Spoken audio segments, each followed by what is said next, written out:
जब तुम वो सीन देखोगे ना, तुम्हारी गांड फट के हाथ में आ जाए। मैं एक ऐसी बात बोलने वाला हूं जिसके लिए लोग मुझे अनसब्सक्राइब कर देंगे। धुरंधर द रिवेंज धुरंधर 1 से बेटर है भाई, और मैं प्रूव करने वाला हूं कैसे। एपिसोड देखो, हमने देखा कि पार्ट 1 में हमजा ने पूरी कराची कॉन्कर कर ली, लेकिन पार्ट 2 में रणवीर सिंह ने पूरा बॉलीवुड कॉन्कर कर लिया। और मैं 4 घंटे थिएटर में बैठ के अपनी लाइफ की सबसे माइंड ब्लोइंग मूवी देख के आया। बॉलीवुड में या हॉलीवुड में भी हमें रेयरली ऐसे देखने मिलता है कि सीक्वल किसी मूवी का सेकंड पार्ट, थर्ड पार्ट उसके फर्स्ट पार्ट से बेटर, लेकिन धुरंधर इसी चीज को बहुत बढ़िया तरीके से हैंडल करती है। धुरंधर द रिवेंज, उसका सेकंड पार्ट धुरंधर का, अपने फर्स्ट पार्ट को इतने लंबे मार्जिन से बीट कर देता है, तुम सोच नहीं सकते। इस मूवी की जितनी हाइप थी, बाहुबली, KGF 2, पुष्पा, जवान, पता नहीं किन किन मूवी से इसको कंपेयर कर रहे थे, लेकिन इसने उन सबको पीछे छोड़ दिया। इसकी हाइप कुछ भी नहीं थी मूवी के प्रोडक्ट के जैसी ये मूवी है। इसकी हाइप 30, 50, 100 गुना होनी चाहिए। इसकी हाइप इतनी थी कि चाहे तुम कुछ भी बोलो, चाहे तुम वर्ल्ड वॉर 3 बोलो, चाहे तुम गल्फ कंट्रीज के बीच की टेंशन बोलो, टॉक्सिक पोस्टपोन हो गई भाई। रॉकिंग स्टार यश, KGF 2 का सबसे बड़ा स्टार, उसकी मूवी पोस्टपोन हो गई भाई। मेरा शो कल शाम 5:30 बजे का था, लेकिन क्योंकि हॉल के पास, सिनेमा के पास इस मूवी का प्रिंट ही नहीं आया था, वो मूवी शुरू हुई है 6 बजे। 5 बजे के शो 5:30 बजे शुरू हुए, और ऐसे आधे घंटे डिले थे कल के शो, क्योंकि सिनेमा के पास इसका प्रिंट ही नहीं पहुंचा। एंड टाइम तक ये मूवी एडिट हो रही थी शायद से, या CBSE का कट लेट आया, मुझे नहीं पता, लेकिन मूवी आधे घंटे लेट शुरू। अब बात करते हैं कि इस फिल्म में एक्चुअली है क्या जो इसे इतना बढ़िया बनाता है। देखो, ये तुम्हें समझना पड़ेगा कि ये मूवी एक मूवी नहीं। धुरंधर 1 और धुरंधर 2 एक 8 घंटे की मूवी एक साथ शूट की थी आदित्य धार ने, बट क्योंकि 8 घंटे की मूवी एक साथ रिलीज नहीं कर सकते, इन्होंने इस मूवी को बीच में से तोड़ा और उसको 2 पार्ट में डिवाइड किया, जो कि था धुरंधर 1 जो 5 दिसंबर को आया, और धुरंधर द रिवेंज जो अब 19 मार्च को रिलीज हुआ। मैं 18 मार्च को देखकर आ गया स्पेशल स्क्रीनिंग।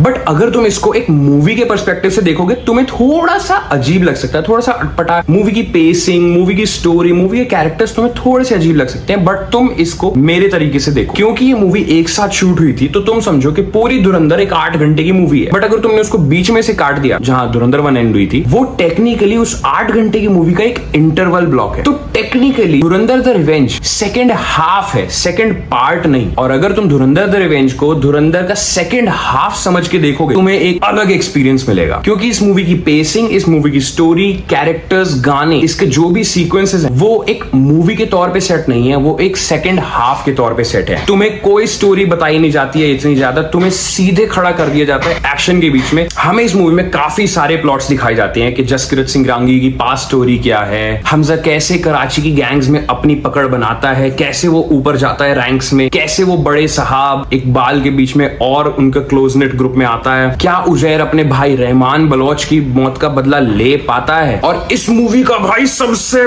बड़ा शॉकर मेरे हिसाब से बड़े साहब, जब तुम वो सीन देखोगे ना, तुम्हारी गांड फट के हाथ में आ जाए। और इस मूवी का one of the strongest point इसका इंटरवल ब्लॉक, जो वो तुम्हें आधा पौन घंटा सेटअप करके देते हैं सिर्फ एक इसके इंटरवल ब्लॉक के लिए। जब थिएटर में इंटरवल आएगा, तुम ऐसे हो जाओगे एक दूसरे को देख के, फक भाई ये क्या था। मतलब मैं अपने भाई और मम्मी के साथ में गया था, और इंटरवल जैसे हिट हुआ और मैं हुआ भाई ये क्या था, व्हाट वाज दिस। लेकिन इस मूवी में सिर्फ यही अच्छी चीज नहीं है, मूवी शॉट बहुत फैंटास्टिक तरीके से हुई है। इस मूवी की सिर्फ एक नेगेटिव चीज जो मैं बोलूंगा, इस मूवी का बैकग्राउंड स्कोर उतना ऑसम नहीं है जितना फर्स्ट पार्ट का था। फिल्म में कोई मेमोरेबल गाना नहीं है सिवाय एक के आरी आरी, जो इसके ट्रेलर म्यूजिक भी था, और मैंने बोला था कि भाई बैंगर म्यूजिक, वहां मैं गलत हूं। इस मूवी का म्यूजिक उतना मेमोरेबल नहीं है जितना इसके फर्स्ट पार्ट का, लेकिन आरी आरी एब्सोल्यूट बैंगर। एक चीज जो मेरे को एडिटिंग करते हुए ध्यान आई, इस मूवी में काफी सारे ऐसे पुराने गाने भी हैं जिनको रीमेक करके उनके नए रेंडिशंस बनाए गए हैं। जैसे कि फर्स्ट पार्ट में मोनिका ओ माय डार्लिंग, रंबा वो थे। इस पार्ट में बहुत सारे ऐसे गाने हैं। इनफैक्ट एक गाना है जो काफी मेटा जोक सा है, वो इस फिल्म के एक कैरेक्टर का गाना है, जो उस कैरेक्टर के सीन के टाइम बजाया जाता है। तुम्हें देख के बहुत मजा आ जाएगा वो सीन। फिर सेकंड हाफ में हमें दिखाया जाता है कि कैसे हमजा जसकीरत सिंह रांगी इंडिया में हुए अटैक्स का बदला लेता है,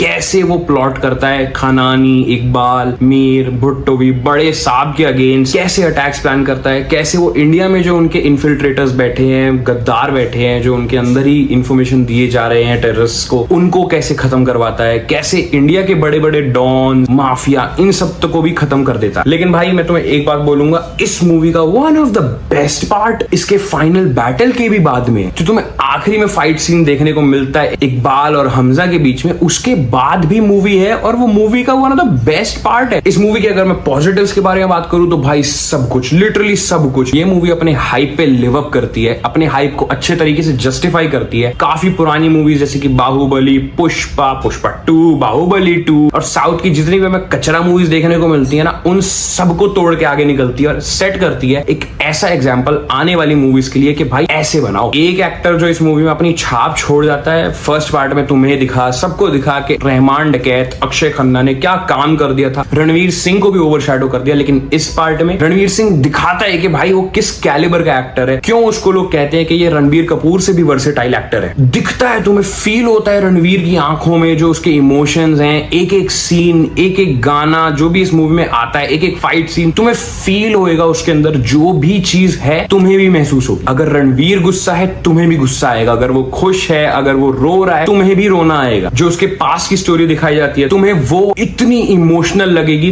तुम महसूस करोगे यार, तुम्हें फील होगा कि फैमिली उसकी है लेकिन दर्द तुम्हें होगा लेजिटिमेटली। अच्छे से दिखाया है कि क्या हुआ था उसकी फैमिली के साथ, क्यों वो डेथ पेनल्टी पे चला गया था, कैसे उसे अजय सनियाल का कैरेक्टर बचाता है, उसको ट्रेन करता है, कैसे उसको पाकिस्तान इन्फिल्ट्रेट करने भेजता है, गैंग्स में, पॉलिटिक्स में। पॉलिटिक्स याद है एक पॉइंट इस मूवी के बारे में, ये तुम्हें स्टोरी ड्रिवन कम और पॉलिटिकल थोड़ी सी ज्यादा लग सकती है क्योंकि इसमें बहुत हद तक पॉलिटिकल ड्रामा भी है। इनफैक्ट बहुत हद तक मैं बोलूंगा मूवी का बहुत सिग्निफिकेंट पार्ट पॉलिटिकल है। बस एक चीज जो मैं बोलूंगा कि मेरे को अच्छी नहीं लगी, इस मूवी में कोई मेमोरेबल गाना नहीं, कोई मेमोरेबल गाना नहीं है, कोई बैकग्राउंड स्कोर तुम्हारे साथ इतना रह नहीं जाता मूवी खत्म होने के बाद। बस इसके अलावा मूवी में और कोई कमी नहीं है। तुम जाओ मूवी देखो, तुम्हें बहुत मजा आएगा। मैं पागल हूं क्या बोल रहा हूं, तुम जाओगे, तुमने शायद ऑलरेडी टिकट बुक कर रखी है तो मैं बोल के रहा हूं तुम जाओ भाई, तुम्हें मजा आएगा। फैमिली को लेके जाओ, दोस्तों के साथ जाओ, गर्लफ्रेंड, बॉयफ्रेंड, भाई बहन, अंकल आंटी, फूफा, जीजा, जिसके साथ मिले जाओ, ये मूवी देखो। एक इवेंट है, ऐसी मूवीज बार बार नहीं आती है जो अपने फर्स्ट पार्ट से बेटर है। भाई जाओ, तुम्हें मूवी पसंद आएगी। और अगर तुम्हें कोई दिखे कि इंटरनेट पे इसके स्पॉयलर्स दे रहा है, उससे बच के रहना। मूवी में बहुत सारी ऐसी चीजें हैं जो तुम अगर पहले से देख के जाओगे तुम्हारा मजा शायद से खराब हो सकता है। तो प्लीज स्पॉयलर्स से बचो, इस मूवी को वैसे ही देखो जैसे ये इंटेंड करते हैं आदित्य धार देखने के लिए। बहुत मजा आएगा तुम्हें। वीडियो अच्छी लगी तो लाइक करो, चैनल को सब्सक्राइब करो। मिलते हैं अगली वीडियो में, बाय बाय।